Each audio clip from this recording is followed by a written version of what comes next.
Bismillahirrahmanirrahim. Assalamualaikum warahmatullahi wabarakatuh. Alhamdulillah wassalatu wassalamu ala rasulillah wa ala alihi wa sahbihi wa man wala amma ba'd.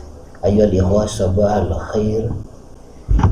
Bersuci merupakan salah satu syarat sahnya sholat kita atau tawaf kita dan sebagainya. Dan pagi ini kita akan membahas sedikit tentang at-taharah atau bersuci ya. Secara bahasa, taharah adalah bersih, suci, terbebas dari kotoran. Secara syara, menghilangkan penghalang yang timbul dari hadas atau najis. Apa perbedaan hadas dan najis? Kalau hadas itu keadaan seseorang yang tidak suci ya. Sehingga nanti kemudian bagaimana mensucikannya, yaitu dengan mandi, dengan wudhu, tayammum.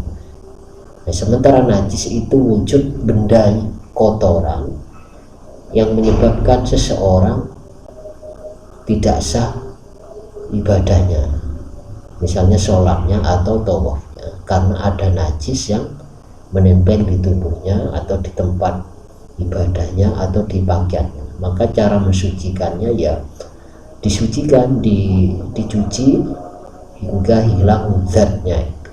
Nah, itu perbedaan antara hadas dan najis. Sekali lagi, hadas adalah satu keadaan yang menyebabkan seseorang tidak sah sholatnya, tidak sah tawafnya dan sebagainya. Sementara kalau najis adalah wujud benda kotorannya itu, sehingga kemudian kotoran itu harus dicuci hingga hilang zatnya atau wujud najis itu ya. Taharah di dalam Islam itu hukumnya wajib ya. Bisa dibaca di surah Al-Maidah ayat 6. Ini membahas tentang tata cara wudhu ya, tata cara wudhu untuk menghilangkan hadas kecil. Juga ada dalil dari surah Al-Mudaththir ya, wa thiyabaka fatahhir, dan pakaianmu bersihkanlah. Ada juga dari Al-Baqarah ayat 222. Kemudian juga ada sabda Rasulullah Shallallahu Alaihi Wasallam yang bagian terakhir saya baca, disebutkan di sini, kesucian adalah setengah iman. At-tahuru syatrul iman. Ini beberapa sebagian dari dalil-dalil bahwa bersuci di dalam Islam itu hukumnya adalah perintah agama. Oke. Ini pembagian taharah ya. Ada taharah dari hadas, bersuci dari hadas, ada taharah dari najis, bersuci dari najis. Ini yang saya sampaikan tadi, pengertian hadas itu apa, pengertian najis itu apa gitu ya. Jadi tidak bisa disamakan di dalam syariat antara hadas dan najis, karena berbeda, maka cara menyikapinya juga berbeda.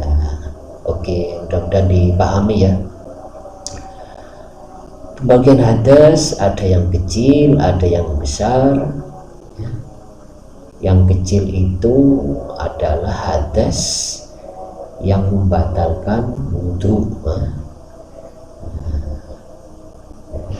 Contohnya ya, contohnya buang angin ya, buang air besar maupun buang air kecil. Sementara hadas besar sesuatu yang menyebabkan dia harus mandi junub atau mandi besar, seperti mimpi basah, hubungan suami istri dan lain-lain ya.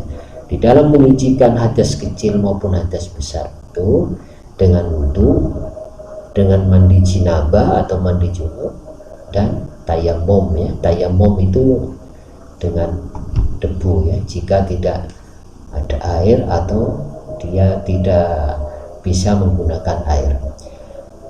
Berikutnya adalah najis dan cara menyucikannya. Najis ini dibagi tiga, ada najis ringan, najis sedang, dan najis berat. Mukhaffafah, mutawassithah, dan mughalladhah. Najis ringan itu air kencing bayi laki-laki yang belum mengonsumsi kecuali air susu ibu. Jadi bayi laki-laki ya, kalau air kencing bayi perempuan itu hukumnya sama dengan najis air kencing wanita dewasa. Tapi kalau air kencing bayi laki-laki yang belum mengonsumsi kecuali air susu itu, maka air kencingnya itu tergolong najis ringan.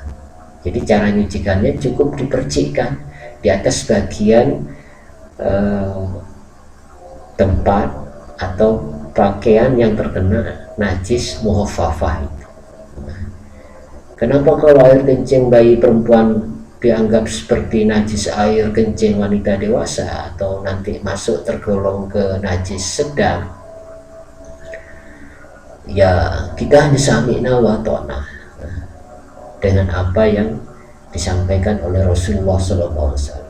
Cuma ada penelitian yang pakar dalam bidang ini bahwa di dalam air kencing bayi perempuan walaupun belum mengonsumsi apapun kecuali ASI itu mengandung lebih banyak bakteri ya, daripada air kencing bayi laki-laki ya, yang baru mengonsumsi air susu ibu. Itu salah satu penelitian menyatakan seperti itu. Wallahu a'lam bishawab. Kemudian najis mutawassithah, najis sedang, itu seperti yang umum kita lihat ya, seperti ya najis-najis berupa kotoran manusia, darah dan lain-lain ya, atau kotoran hewan-hewan yang haram dimakan dagingnya, kotoran babi ya, kotoran kucing, itu najis sedang. Dan cara menyucikannya adalah ya dibersihkan atau dicuci dengan air hingga hilang zatnya itu. Bahkan lebih lengkap tuh hilang baunya, hilang warnanya, dan juga hilang rasanya ya, hilang rasa. Untuk memastikan rasa najis kotoran itu hilang atau tidak, itu tidak perlu dicicipi ya, cukup kalau warnanya sudah hilang, baunya hilang, ya kira-kira rasanya juga sudah hilang. Berikutnya yang ketiga, najis berat ya. Nah, yang disebutkan di sini contoh najis mughalladzah atau najis berat itu air liur anjing. Ini cara menyucikan berbeda ya, dari dua jenis najis sebelumnya. Jadi dicuci dengan 7 kali ya dengan air, dan salah satunya dicampur dengan tanah. Itu kalau berupa air liur anjing yang merupakan najis mughalladzah. Oke. Berikutnya tata cara wudhu. Ini sudah sering kita lakukan lah, insya Allah ya. Di sini saya tulis tata cara wudhu berikut dengan sunnah-sunnahnya ya, mulai dari baca basmalah, cuci tangan gitu ya. Jadi cuci tangan, terutama yang bangun tidur kan tidak tahu semalaman tangannya nginep di mana kan tidak tahu. Nah, maka dicuci, baca bismillah, niatnya dalam hati karena Allah Maha tahu ya. Kemudian berkumur-kumur, istinsyak, masukkan air ke hidung ya, kecuali yang berpuasa ya. Kalau istinsyak masukkan air ke hidung bagi yang berpuasa itu kemungkinan masuk ya, dikhawatirkan masuk kemudian membatalkan puasa ya. Kemudian lebih afdol ya pakai siwak gitu ya, sikat gigi ya. Karena di dalam sholat misalnya kita akan membaca lafaz-lafaz Allah gitu ya, sehingga mulut kita diharapkan suci ya, bersih ya, bersih. Kemudian membasuh muka itu dari awal tumbuhnya rambut manusia normal gitu ya, di atas kening sampai ke dagu. Kalau punya jenggot bisa di sela-sela begini ya, sementara lebarnya sampai kedua bahu telinga kanan dan telinga kiri ya, seperti itu. Nah, Saya ulangi lagi, muka itu dari awal tumbuhnya kening manusia normal ya, karena ada yang tumbuhnya rambut ya, tumbuhnya rambut manusia normal, karena ada yang enggak normal rambutnya, misalnya botak itu kan agak ke tengah itu awal tumbuhnya rambutnya itu. Jadi pakai standar rambut manusia normal lah, rambut normal ya. Kemudian membasuh kedua tangan ya, hingga kedua siku, kanan lalu kiri, lebih utama disunahkan 3 kali. Kemudian mengusap kepala ya, bukan membasuh kepala. Kalau membasuh kepala itu keramas namanya, ini mengusap kepala. Nah, ini ada beberapa perbedaan pendapat, tapi yang penting ada dalil yang menguatkan ya. Ada yang sebagian, ada yang seperempat, ada yang mengusap keseluruhan ya.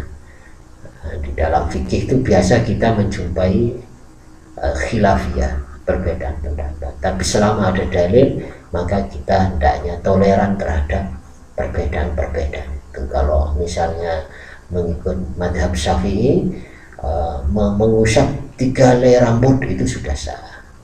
Nanti madhab lain ada yang seperempat, madhab yang lain mengusap dari depan ke tubuh hingga ke depan lagi. Tinggal kita mencari dalil yang kira-kira dalil itu lebih mendekati kebenaran, atau mana yang lebih sering dicontohkan oleh Rasulullah SAW. Kemudian membasuh kedua kaki dan kedua mata kaki, lalu kemudian berdoa. Gitu ya, berdoa setelah wudhu. Oke. Berikutnya mandi ya, di sini mandi junub ya. Mandi junub karena mimpi basah atau hubungan suami istri. Ini ada 2 macam, ada yang asal sah gitu ya mandinya gitu ya. Ada yang mandi ala Rasulullah SAW.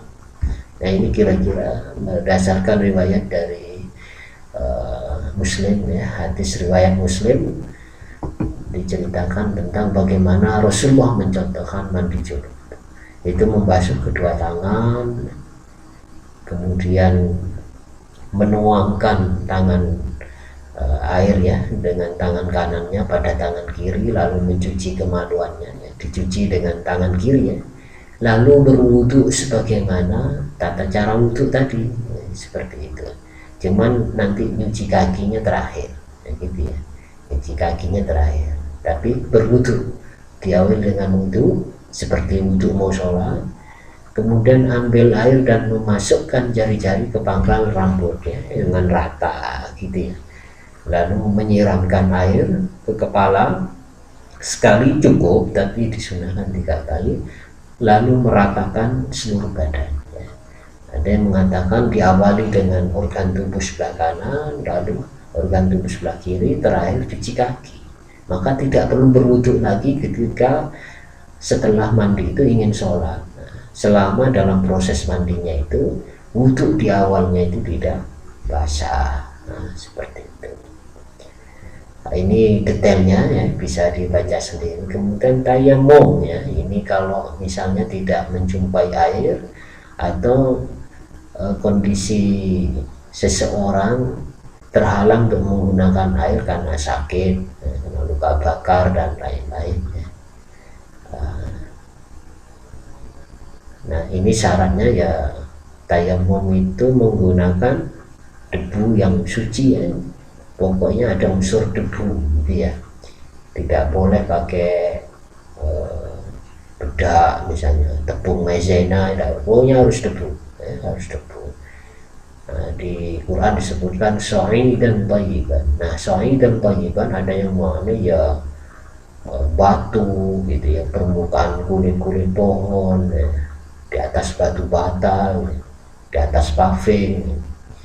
Itu juga ada yang memaknai itu juga merupakan sha'idan thayyiban, diartikan sebagai seluruh permukaan bumi itu debu gitu.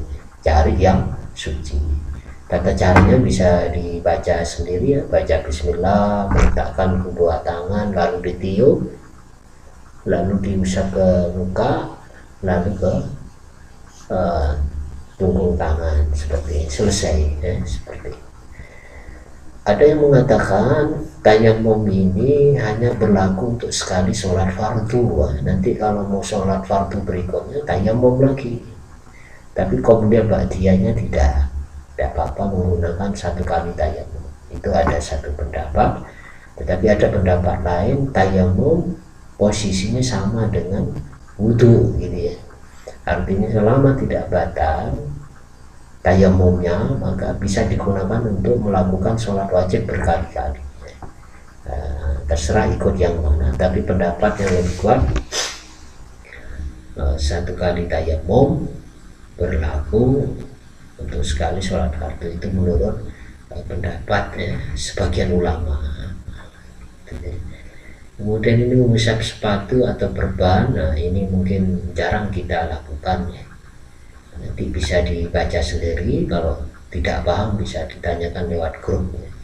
Kemudian berikutnya ada haid, ini hanya dialami oleh kaum wanita ya, wanita sehat ya. Biasanya ada masa tercepat, ada masa terlambat, tapi kalau sudah lebih dari 15 hari dimungkinkan itu bukan darah haid ya, tapi bisa darah penyakit ya. Kalau darah penyakit maka dia tetap wajib sholat nanti, jadi tinggal darahnya dicuci pakai pembalut, tetap diwajibkan sholat kalau sampai misalnya melewati batas waktu maksimal durasi haid. Nah ini amalan-amalan yang dilarang bagi wanita haid ya, bisa dibaca sendiri. Kemudian nifas, ini darah yang keluar setelah melahirkan, biasanya ya kurang lebih 40 hari ya. Tetapi ada beberapa amalan-amalan yang tetap boleh ya dilakukan oleh wanita haid maupun nifas, bisa dibaca sendiri ya di situ ya. Jadi masih bisa berpikir, mungkin punya hafalan, murojaah hafalannya, bisa ihram, wukuf di Arafah ya. Yang nggak boleh itu tawaf ya. Tawaf itu harus suci dari hadas besar maupun hadas kecil ya. Masih boleh masak, pergi belanja ke pasar, makan minum bersama keluarga misalnya ya. Tidak seperti dalam tradisi umat lain, misalnya di Yahudi wanita haid itu nggak boleh masak, dikucilkan, diasingkan, tapi dalam Islam tidak. Nah, tidak Islam yang nggak boleh itu ya sholat, tawaf gitu. Kemudian mungkin sebagian ulama mengatakan dilarang buka Al-Quran ya sambil baca gitu ya. Oke, saya kira itu kawan-kawan tentang garam. Nanti kalau ada hal-hal yang tidak bisa di-share, dijelaskan semua dalam saya ini, kawan-kawan bisa menanyakan dalam grup ya, dalam grup. Insya Allah jika saya bisa menjawab, saya jawab. Demikian, wallahu a'lam bishawab. Wassalamualaikum warahmatullahi wabarakatuh.